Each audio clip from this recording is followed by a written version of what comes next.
বন্দরনগরী চট্টগ্রামের সড়কে দাপিয়ে বেড়াচ্ছে হাইকোর্টে নিষিদ্ধ ব্যাটারি চালিত রিকশা। সড়কে ঘটছে দুর্ঘটনা, হারাচ্ছে প্রাণ। চট্টগ্রাম শহরের আকবর শাহ, পাহাড়তলী, হালিশহর, বন্দর, খুলশী, বাকুলিয়া, চকবাজার, বাইজিত এলাকায় দাপিয়ে বেড়াচ্ছে হাইকোর্টে নিষিদ্ধ ব্যাটারি চালিত রিকশা। কথিত মালিক সমিতির নাম ভাঙিয়ে দৈনিক প্রতি রিকশা থেকে টোকেনের মাধ্যমে চাঁদা আদায় করছে 50 টাকা করে।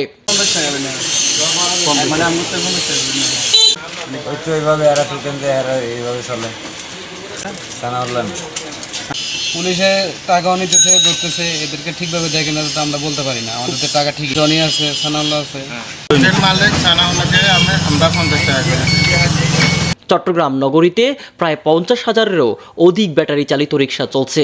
এসব রিকশার ব্রেক বা নিয়ন্ত্রণ ব্যবস্থা নেই, এতে করে প্রতিনিয়ত ঘটছে দুর্ঘটনা, সড়কে ঝরছে অনেকের প্রাণ।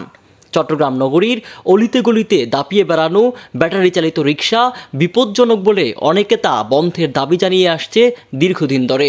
অনুসন্ধানে উঠে আসে হালিশহর, পাহাড়তলী, বন্দর তিনটি এলাকা নিয়ন্ত্রণ করে কথিত মালিক সমিতি নেতা সানাউল্লাহ, সুয়েল মাহমুদ, মোহাম্মদ মনির, মোহাম্মদ সুয়েল, জনি। খুলশী এলাকা নিয়ন্ত্রণ করে জামাল প্রকাশ উরুফে পানি জামাল।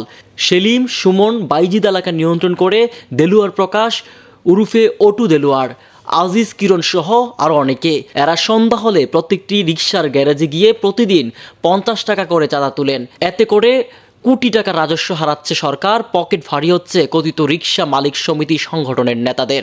প্রতিনিয়ত ঘটছে সড়কে দুর্ঘটনা। গত কয়েকদিন আগে হালিশহর এলাকায় 20 বছরের এক যুবকের প্রাণ গিয়েছে ব্যাটারি চালিত রিকশার সংঘর্ষের ব্যাপারে থানায় একটি মামলাও হয়েছে। বিদ্যুতের লোডশেডিংয়ের প্রধান কারণ বলে মনে করেন অনেকে এই ব্যাটারি চালিত রিকশাগুলো। অনেক বছর ধরে এই রিকশা রাস্তায় চললেও অনেক সময় লক্কর কাঠামো আর নড়বড়ে ব্রেকে এই যানবাহনগুলো পড়ছে দুর্ঘটনায়। তো এখানে এই কিছু ব্যাটারি চালিত রিকশা আসে, মাঝে মাঝে রাস্তা দখল করে ফেলে। আমরা প্রতিদিন আমাদের পশ্চিম ডিভিশন থেকে মিনিমাম 40-50টা গাড়ি আমরা আটক করি ডেইলি, ব্যাটারি চালিত রিকশা। এবং সারা সিএমপিতে 200-300 গাড়ি প্রতিদিন আটক হয়। আটক হলে আমরা গাড়িগুলো ধরে রাখতে পারছি না, কারণ আমাদের ডাম্পিং নেই।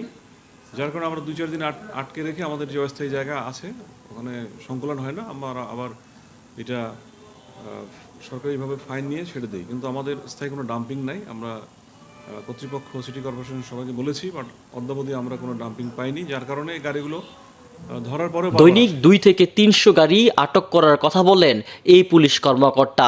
চট্টগ্রাম সিটি কর্পোরেশন এলাকায় পর্যাপ্ত পরিমাণ ডাম্পিংয়ের জায়গা না থাকায় রিকশাগুলো আটক করেও ছেড়ে দিতে হচ্ছে বারবার।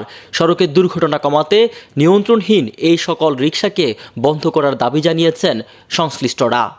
চট্টগ্রাম থেকে নাসির উদ্দিন লিটন, আমার বার্তা ডিজিটাল।